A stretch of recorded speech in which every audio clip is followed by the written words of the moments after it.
Жолдош Кыргыз Республикасынын куралдуу күчтөрүнүн башкы колбасчысы, Улуттук коопсуздук мамлекеттик комитетинин өздүк курамы, комитеттин жаңы штаб-квартирасынын башкы кеңсесин ачыш азимине тизилди. Маалымдаган төраганын биринчи орун басары генерал-лейтенант Мансатыков.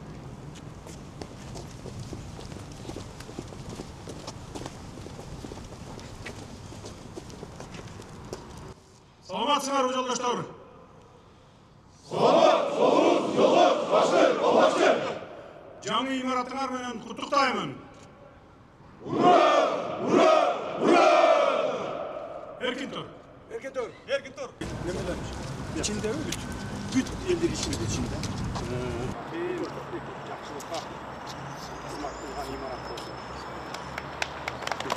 Кыргыз Республикасынын мамлекеттик символикалары жаңы имаратка алынып киргизилсин.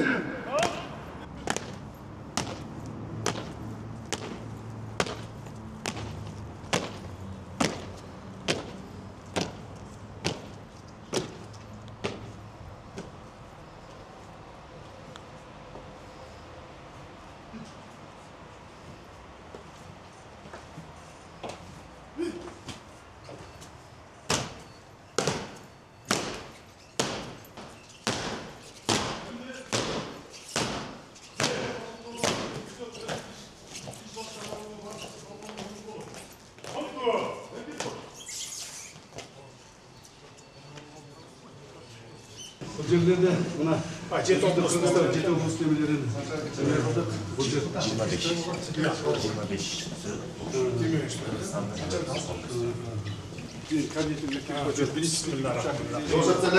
Саламатсыңар. Кут болсун. Саламатсың.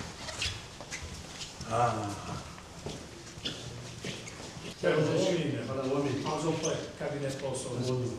Elimizde jurtubuzga xizmat qilgan kabinet bolsun. Töölük bolsun. Biz elimizde Azopay kabinet bolsun. Rahmat. Nasılsınız? Çok sağlam çaktan diye boşta. Kabinetler. Rабочий kabinetler. Rабочий kabinetler bana. Burada bize bunda çok haberiniz kişi baba demek. İçinde kabinetlerimiz. Bu стоянка.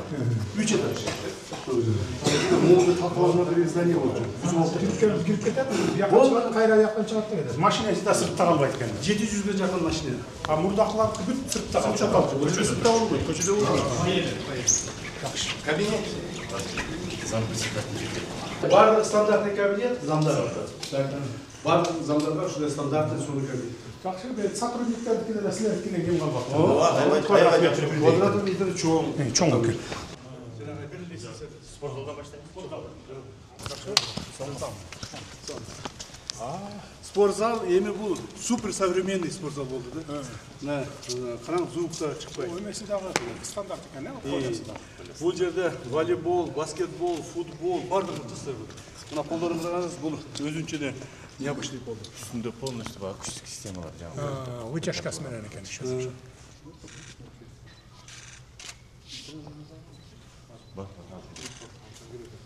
Эки фитнес-зал бар, мужской, женский.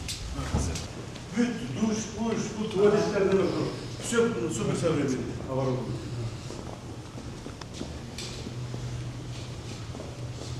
Бұл мужской, Был мужской, мужской. Женский да бар, женский де düştü. Был мужской. Супер современный.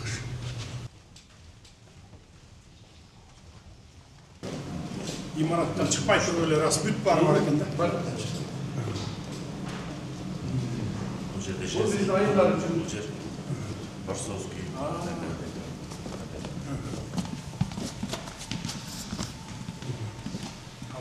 Мақтардағы мекен да.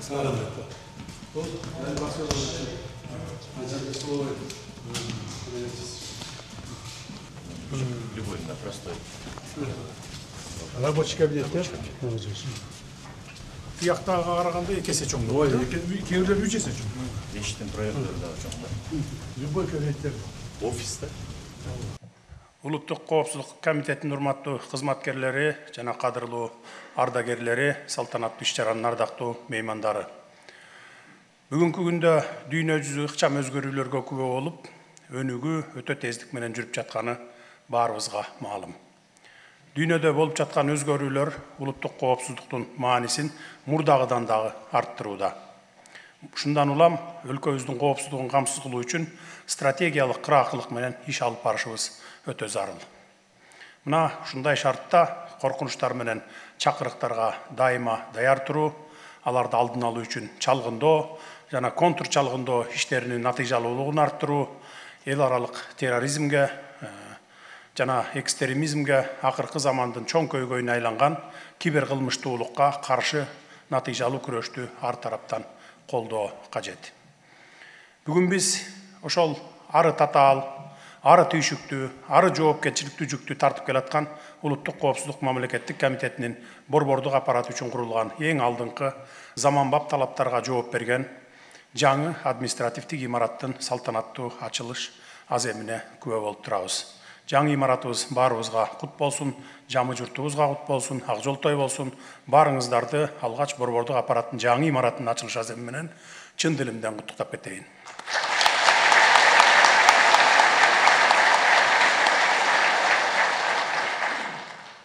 Урматтуу мекендештер, дүйнөдөгү, анын ичинде Борбор Азиядагы саясий кырдаал алдыга коюлган максаттарга жетүү үчүн улуттук коопсуздук органдарынан ыкчам иш аракетти, күжүрмөн кесиптик даярдыкты, дыкат талдоо жүргүзүүнү жана чечкиндүүлүктү талап кылат. Биз бүгүнкү күндө жаңы Кыргызстанды куруу жолуна түшүп, мамлекетибиздин жаркын келечеги үчүн жан үрөп жатканыбызда өлкөдө коопсуздуктун сакталышы абдан маанилүү. Мындай учурда Улуттук коопсуздук мамлекеттик комитети өлкөнүн конституциялык түзүлүшүн коргоо, бүтүндүгүн сактоо, терроризмге, коррупцияга каршы аракеттенип, контур чалгын, маалымат аналитика сыяктуу иштерди үзгүлтүксүз жүргүзүү аркылуу өлкөнүн ишенимдүү таянычына айлана алды.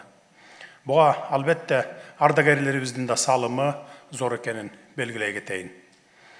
Өзүңүздөргө белгилүү болгондой, чекисттердин бир нече муундарынын талыкпаган аракетинин аркасында мамлекеттик улуттук коопсуздукту камсыздалып, айрым учурларда алар мамлекеттин тарыхый жолун өзгөрткөн татаал маселелерге өмүрлөрүн арнап келишкен. Улуттук коопсуздук кызматынын өлкөбүздүн тарыхындагы орду жөнүндө сөз кылганда маркум Жумабек Асанкулов, Анарбек Бакаев, Усуп Мукамбаев өңдүү агаларыбыздын аттарын атабай кетүүгө мүмкүн эмес. Мекенге кызмат өтөөнүн бийик өрнөгүн көрсөткөн бул атуулдарыбыздын рухуна чын жүрөгүбүздөн таазим этебиз. Ал эми ардактуу эс алуудагы Таштемир Айтбаев, Турар Рыскелдиев, Зайырбек Юнусалиев сындуу агаларыбыздын эмгек жолу мекенчилдиктин үлгүсү болуп калгандыгын белгилей кетейин. Урматтуу кыргызстандыктар, мамлекет башчысы катары мамлекеттин улуттук коопсуздук тармагына өзгөчө көңүл буруп келемин. Себеби элибиздин тынчтыгы, жерибиздин бейпилдиги дал ушул улуттук коопсуздук мамлекеттик комитетинин күнү түнү тыным албай талыкмаган кызматынын аркасында бекемделип келатканын баса белгилөөгө болот. Ага жараша соңку жылдары улуттук коопсуздук органдарынын материалдык техникалык базасын жакшыртуу аракеттери күчөтүлүүдө. Республиканын бардык аймактарындагы кызматкерлерге жаңы административдик имараттар, кызматтык үйлөр, турак жайлар, бала бакчалар курулуп пайдаланууга берилип жатат. Тагыраак айтсам, 2021 жылдан тартып бүгүнкү күнгө чейин жалпысынан алганда 94 имараттын курулушу жүрүп, коопсуздук комитетинин жерлердеги бөлүмдөрүнө тапшырылды. Алардын 73-ü административдик имарат, калганы 7 бала бакча, 14 социалдык турак жай салынып ээлерине берилди. Дагы бир кубанычтуу жагдай, ушул убакка чейин өлкөбүздүн улуттук коопсуздук органдарына керектүү адистер чет өлкөлөрдөн билим алып, даярданып келишкенин жакшы билесиздер. Эми мындан ары генерал-лейтенант Анарбек Бакаевдин атын алган өзүбүздүн коопсуздук академиябыздан тиешелүү кесиптик билимге жаңы ыкмаларды, жаңы технологияларды колдоно билген адистер даярдала баштады. Эми жогоруда аталган ийги иштердин башында турган улуттук коопсуздукту камсыз кылуудагы негизги координациялоочу жана башкаруучу орган бул улуттук коопсуздук мамлекеттик комитетинин борбордук аппаратына учкай токтоло кетейин. Борбордук аппараттын өлкөнүн коопсуздук саясатын иштеп чыгууда анын ишке ашырылышын көзөмөлдөп, мамлекеттин коопсуздугу үчүн ар кандай коркунучтарга каршы чараларды колдонуудагы ролу абдан маанилүү. Буга чейин чекистердин бир катар мууну иштеп келген Улуттук коопсуздук мамлекеттик комитетинин эски борбордук аппаратынын имараты 1983 жылы курулуптур. Улуттук коопсуздук органдарынын материалдык техникалык жактан жаңылоо программасынын алкагында заман талаптарына ылайык келтирүү иштери каралып, азыркы ачылып жаткан борбордук аппараттын имараты 2023 жылы алдыңкы заманбап курулуш ыкмаларын колдонуу менен салына баштаган. Мына 1 жыл 8 ай дегенде бүттү. Бул чоң объектиде жаңы инфратүзүмдөр курулуп, коопсуздук комитетинин борбордук аппаратынын кызматкерлери үчүн административдик залдар, кызматтык бөлмөлөр, ашкана, спорт аянттары, көп кабаттуу унаа токтотуучу жайлар эске алынып, заманбап жабдуулар менен дагы жабдылды. Улуттук коопсуздук органдарынын кызматкерлери, анын ичинде борбордук аппаратынын кызматкерлери бүгүнкү күндө дүйнөдөгү өзгөрүүлөрдүн фондунда катаал мезгилдерди башынан өткөрүп жатканына карабай, берген анттарына бекем туруп, өз иштерине берилгендигин көрсөтүп келишет. Алардын тайманбас аракетинин натыйжасында коррупцияга жана уюшкан кылмыштуулукка каршы аеосуз күрөш натыйжалууланып, экономикалык өсүшкө кедергисин тийгизгендердин баары кылмыш жоопкерчилигине тартылууда. Жыйынтыгында өлкөбүздүн казынасына 200 миллиардка жакын сомдон ашуун каражат кайтарылып, экономикабыздын өсүшүнө олуттуу салым кошалды. Ал эми мыйзамсыз менчиктештирилип кеткен 1100дөн ашуун кыймылдуу жана кыймылсыз мүлк кайрадан мамлекеттин карамагына кайтарылгандыгы жамы журтубуздун колдоосуна арзыды. Ушул жерден дагы айта кетүүчү нерсе, урматтуу мекендештер, улуттук коопсуздук бул бир гана атайын кызматтардын эмес, жалпы журттун ар бир жарандын иши. Биз баарыбыз жаңы Кыргызстанды куруу боюнча бир максатты көздөп, биримдикте жана ынтымакта иш алып барганда гана мамлекеттин келечегинин коопсуздугун камсыз кыла алабыз. Мына ошондуктан жасалып жаткан иштерди көрө билели, туя билели, колдой билели, мен ушуга баарыңыздарды чакырат элем. Комитеттин урматтуу кызматкерлери, мамлекеттин алдында, эл журтубуздун алдында сиздердин милдетиңиздер өтө оор жана өтө жоопкерчиликтүү. Айрыкча борбордук аппарат аймактардагы коопсуздук бөлүмдөрүнүн ишмердүүлүгүнө да өзгөчө көңүл буруп, шарт түзүп турушуңуздар керек. Мындай мамиле өлкөнүн булуң бурчундагы коопсуздукту бирдей камсыз кылууга чоң өбөлгө түзөт.